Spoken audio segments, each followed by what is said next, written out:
So after I went and got all the regeneration episodes for every kind of classic episode Doctor Who, kind of the 10th Planet, the War Games, Planet of the Spiders, you know the idea.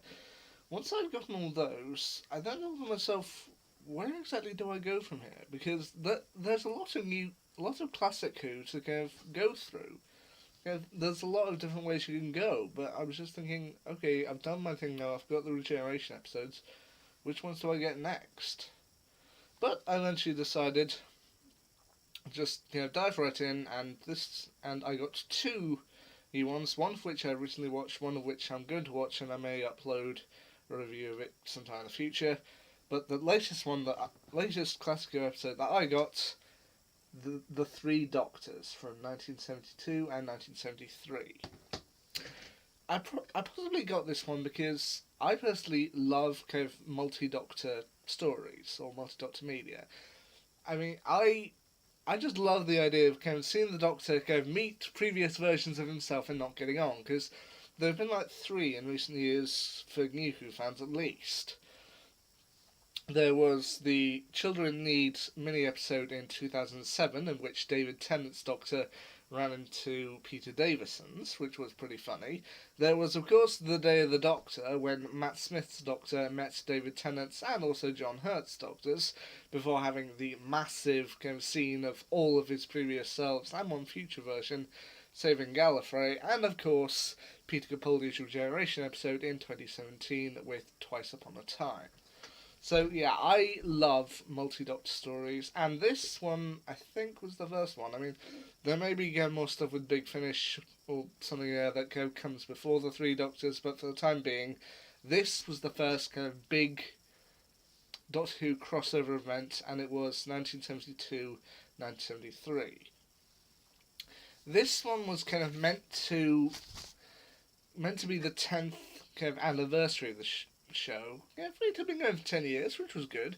So they wanted to bring back as many people as they could. So you've got a kind of big story with John Pertwee, who was the main Doctor at the time, meeting up with Patrick Troughton, second Doctor, and William Hartnell. The basic setup of the episode: the Doctor and his friends Jo Grant and several people within the unit, while investigating the disappearance of a man named Ollis,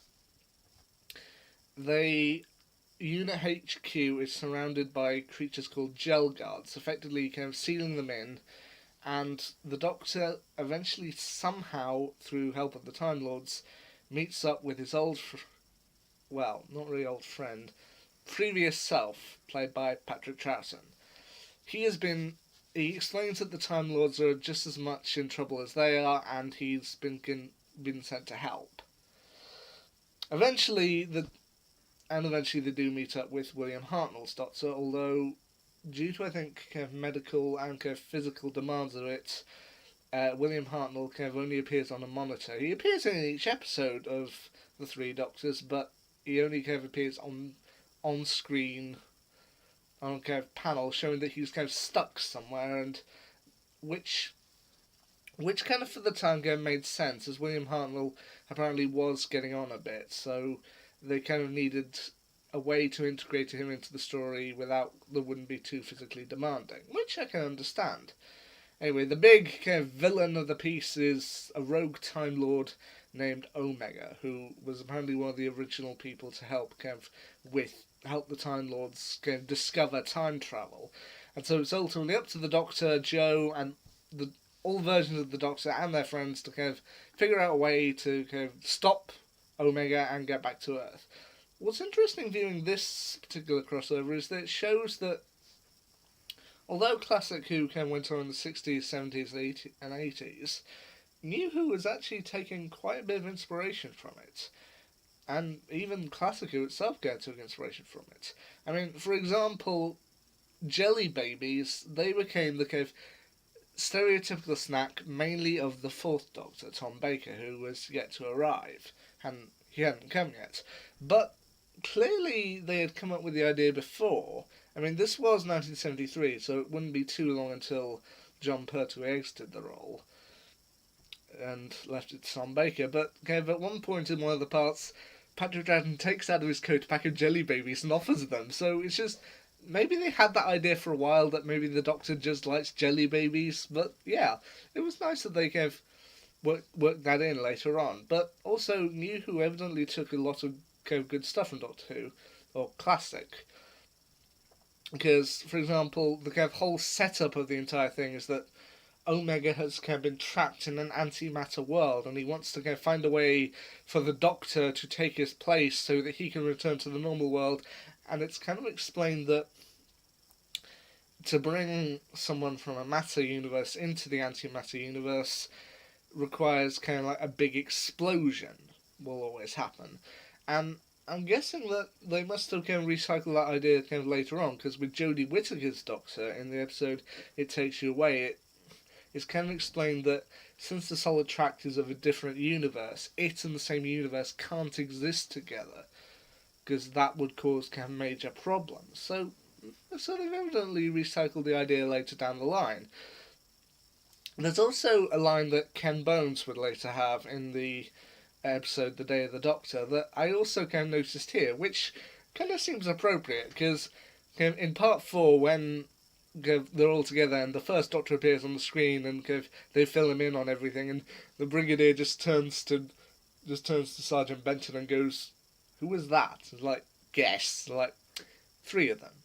I didn't know when I was well off. Which, of course, Ken Bones would ultimately mirror later on of, "I didn't know when I was well off. All 12 of them." "No, sir. All 13!" So, yeah. Evidently Doctor Who does kind of recycle kind of parts and lines later down the line, but all the characters are great in this. I mean, as I possibly mentioned, the 3 Doctors is possibly a little bit of a misnomer, in that really the focus is mainly on John Pertwee and Patrick Troughton, whereas William Hartnell is only really there for a couple of scenes.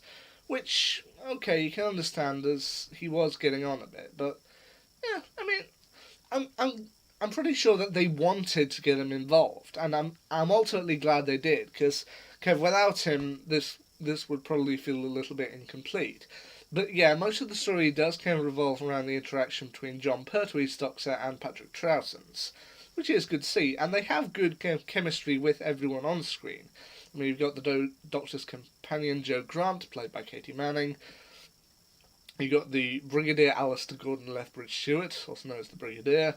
You got Sergeant Michael Benson. You got the man who originally went missing, Ollis, and a man named Dr. Tyler, who was kind of brought in to help them deal with things, but then eventually went missing himself. Once again, as I said with Planet of the Spiders, it does kind of suffer from sort of the effects of that era.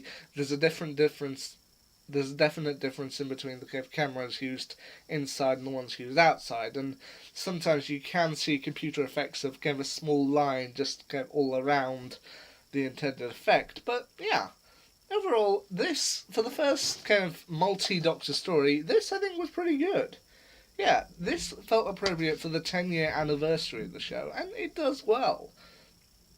But also, the other one I chose to get is The Five Doctors. How's that one, Philip? Well, I'll let you know once I've seen it. Until then, The Three Doctors, I feel it was a good one for the time. You know what? I think it's great. Anyway, another one added to my Doctor Who collection. Till next time, see ya.